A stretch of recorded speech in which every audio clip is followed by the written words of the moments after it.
Good morning this morning, good afternoon, good evening, depending on your location. Stand up for what is right. Today I'm going to bring to you the story behind the Roman charity statue.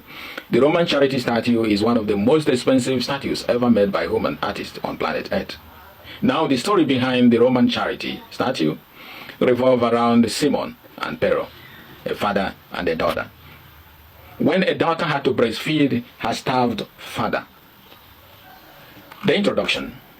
Many wall paintings, pottery, and ceramic statues from the 1st century were excavated in Pompeii. One of them is a visual representation of Pero and her father Cimon. In Romance, there is a mythological story behind the above painting, which is also popularly called Roman charity. The above painting may give you negative vibes, but it is not what you see. It may appear to have, but it is not adult image. However, there are versions of adult image for adult films painting made by individual artists, but this is not something related to that. There are also something beyond just painting on this Roman statue. There are true emotions with helplessness. The truth and the true story behind the painting will definitely move you emotionally. The story in detail. Cimon was caught stealing bread and was sentenced to death by starvation. He was imprisoned in a reformatory by the Romans in Ghent, Belgium. He wasn't allowed to see anyone. Pero wanted to meet him, but was always refused by the prison official. Pero kept pleading and requesting, and finally she was allowed to meet her father. Thus, she was only the person allowed to see him, and with the condition no permission of taking any food or water. Pero at that moment was a mother of an infant. All she wanted to save was her father's life. And to do this, she breastfed him daily with her breast milk. Weeks passed and Cimon was still alive. The prison authorities were suspicious and surprised that Cimon was alive even after such a long time of incarceration. Authorities started to monitor her data. One day when she came to visit Pero, prison officials hid outside her father's dungeon. When she was breastfeeding her father, she was caught by the prison's officials. The punishment for such an infringement of order was based on the type of clothing, and in her case, it meant that she would be given the same punishment as that of her father. Pero was then brought up before the administrator for her violation. After hearing that her father and her child was sharing her breast milk, and all she did was to sustain her old father's life, the officials were touched emotionally. The order of release of Pero and her father was released immediately. Now let us look at some versions of that same story by some painters as depicted. Italian oil painting of the same theme came into existence during the early 1520s. The painting was of the then recently died Pietro Luna, which was on a huge canvas that said, "A woman who nurses an old man."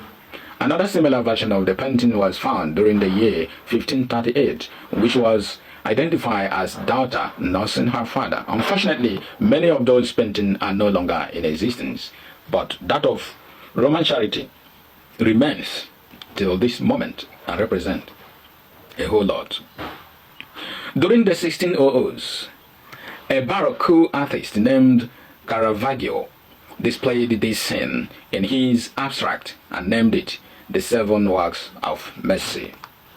Following Caravaggio's altarpiece, the absolute craze for painting of Pero and Cimon started.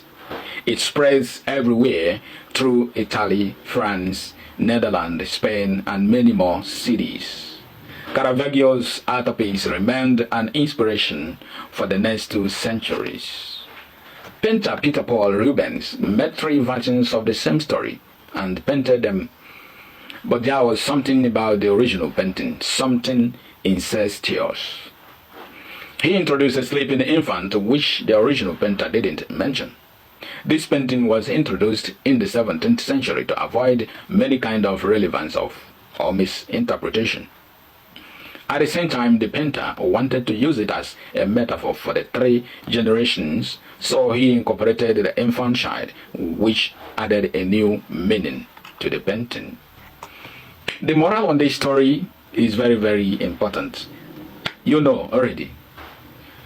Pero not only proved her true devotion towards her father, but also proved her unconditional love for her dear father. How many of us love our father to that extent? to the extent of offering our breast milk to save her life in derision.